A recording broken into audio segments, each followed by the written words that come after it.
మరి గుణపాఠం చెప్పాలంటే నువ్వు కారుకు ఓటేయాలని చెప్పి మనం మంచిగా చెప్పాల్సినటువంటి అవసరం ఉంది.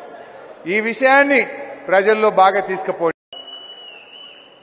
ఇప్పుడు ఇది ఏం ఋతువు అంటే ఈ ఆకులు రాలే కాలం, ఇది శిశిర ఋతువు అంటారు, అంతేనా? శిశిర ఋతువు అంటే ఆకులు రాలుతాయి. ఇప్పుడు అట్లే మన పార్టీలో నుంచి కొన్ని పనికిరాని ఆకులన్నీ చెత్త కుప్పలు కలిసిపోతున్నాయి. పనికిరాని ఆకులు చెత్త కుప్పలు కలిసిపోతున్నాయి.